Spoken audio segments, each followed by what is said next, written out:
Assalamualaikum warahmatullahi wabarakatuh. Hello everyone, nice to meet you guys. My name is Annisa Sekar of International Class A. On this occasion, I would like to read a report text about retained earnings. Retained earnings have the understanding as a gross profit of a business or company, where this profit itself has not been calculated to be divided into various sectors that are entitled to receive funds such as shareholders or investors. This profit alone holds the large profits of the company that have not yet been distributed, so it is popular with additional on holds or holds. This type of profit itself is experiencing detention not only because of the will of the company or the owner of capital. However, this type of capital can be applied according to the agreement between the owner of the company and the owner of the stock or capital. This type of profit is usually retained for certain purpose and is adjusted to the company need to manage work operation. Even though this profit is being held back, of course, the owner of the capital or the investor can easily get the details of the funds from the profit earned. This is because this profit itself is still calculated by the company's accountants as data received and as financial statements.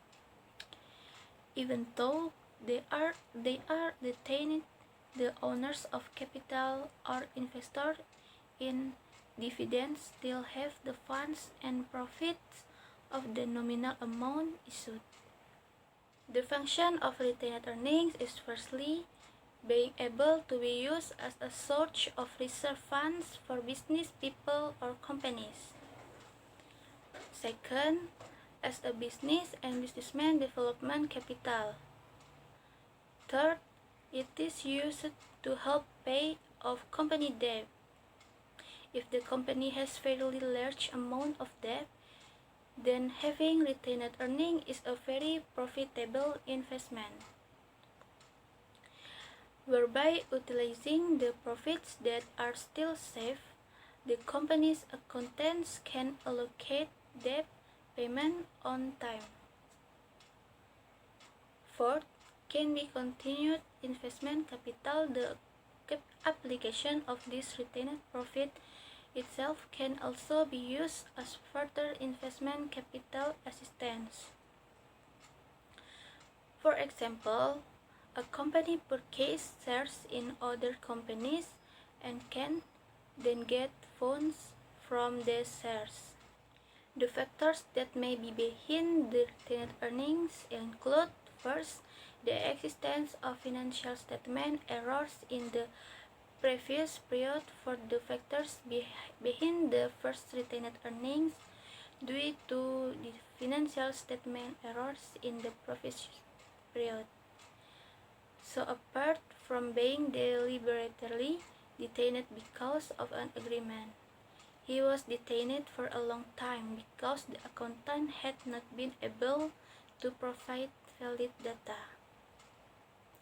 The second factor that often occurs and gives rise to the choice to withhold earnings is a change in the calculation method.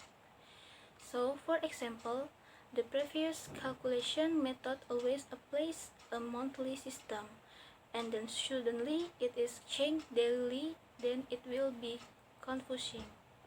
The third factor that also affects retained earnings is a significant change in accounting principles from the previous period. For example, change in the calculation method used the model of financial statement that are prepared or a new accounting scheme. The fourth factor that also affects retained earnings is the change in management controlling holders of the company.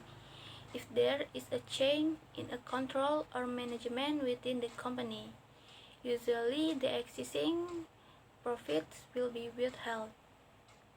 This is done so that the new management can adjust and show the credibility of its management in managing finance. The last factor behind the creation of retained earnings was due to an adjustment in the value of the rupiah which had changed. In doing business, of course, the rupiah exchange rate can fluctuate up and down at any time. Although this is reasonable, of course, this will affect the results of the company profit calculation, so the accountant decides to withhold exciting profit. Okay, I think that's all for report text about retained earnings from me. If there is a wrong, I'm sorry. Wassalamualaikum warahmatullahi wabarakatuh.